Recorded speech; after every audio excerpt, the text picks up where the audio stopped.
তো আজকে আমি সকালবেলা এসেছিলাম মাতার বাড়িতে এই জন্য গিয়েছিলাম আমি সকালবেলায়, যে ওখানে আমরা কিভাবে সেই জায়গাটাকে উন্নত করতে পারি, সেখানে বিদ্যুতের ব্যবস্থা আরো যাতে বিদ্যুৎ উৎপাদন কেন্দ্র করা যায় কিনা আরো, অথবা মিল ফ্যাক্টরি কি করা যায়, অর্থাৎ আমরা যাতে আমাদের দেশের যারা বেকার আছে তাদের কর্মসংস্থানের ব্যবস্থা কিভাবে করা যায়, সারাদিন আমরা এই বিষয়গুলো আলোচনা করেছি।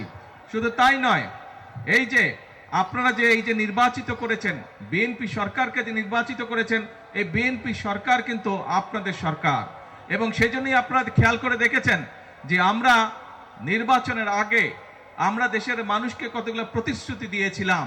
কি ছিল সেই প্রতিশ্রুতিগুলো ছিল আমাদের, যে আমরা এই দেশের নারীদের অবস্থার পরিবর্তন করতে চাই, তাদেরকে আমরা আত্মনির্ভরশীল করতে চাই। সেই জন্যই কিন্তু আমরা ফ্যামিলি কার্ডের কথা বলেছিলাম, এবং আপনারা দেখেছেন যে ফ্যামিলি কার্ডের কাজ সরকার গঠন করার সাথে সাথে আমরা সেই ফ্যামিলি কার্ডের কাজ শুরু করেছিলাম। একই সাথে আমরা বলেছি যে আমরা কৃষক ভাইদের জন্য সহযোগিতা করার জন্য আমরা কৃষক কার্ড দেব কৃষক ভাইদের জন্য, সেই কাজটি আমরা শুরু করেছিলাম।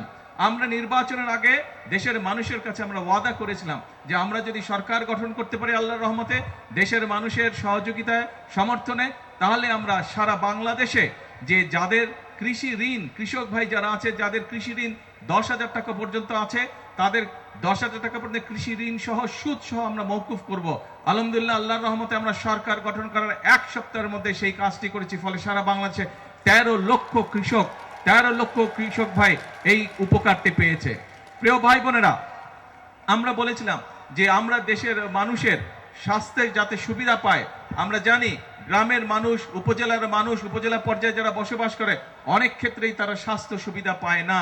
সেজন্যই আমরা সিদ্ধান্ত নিয়েছি এই যে উপজেলায় উপজেলায় যে 50 সদস্যের যে হাসপাতাল আছে, এই 50 বেডের হাসপাতাল প্রথম 30 বেড করেছিলেন শহীদ রাষ্ট্রপতি জিয়াউর রহমান। পরবর্তীতে দেশনেত্রী খালেদা জিয়া যখন দেশের দায়িত্বে ছিলেন, উনি আরো 20 বেড যোগ করেছিলেন, 50 বেড হয়েছিল।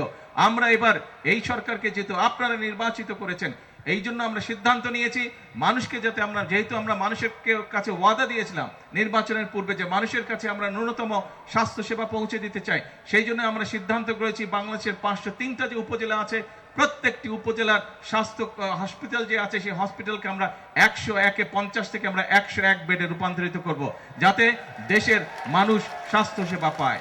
প্রিয় ভাই বোনেরা, আমরা জানি গ্রাম অঞ্চলে যে আমাদের প্রাইমারি স্কুলগুলো আছে, এই স্কুলগুলোতে যদি আমরা দেশকে গড়তে চাই, তাহলে আমাদের ছোট ছোট শিশুরা যে আছে তাদেরকে আমাদের সঠিকভাবে শিক্ষা দিয়ে গড়ে তুলতে হবে।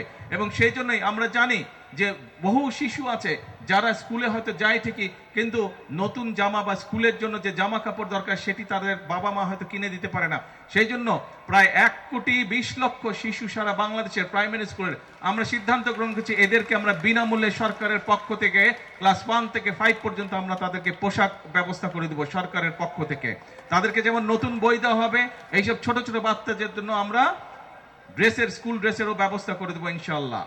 প্রিয় ভাই বোনেরা, যে কথাটি দিয়ে শুরু করেছিলাম যে আমরা চাই দেশের মানুষের অবস্থার পরিবর্তন করতে, দেশের মানুষের ভাগ্যের পরিবর্তন করতে, এবং সেই জন্যই আপনারা দেখেছেন যে আমরা এক এক করে পরিকল্পনা গ্রহণ করছি, যেই পরিকল্পনাগুলো বাস্তবায়ন করতে পারলে ইনশাআল্লাহ এই দেশের ভাগ্য যেমন বদলাবে, এই দেশের মানুষের ভাগ্য একই সাথে বদলাবে।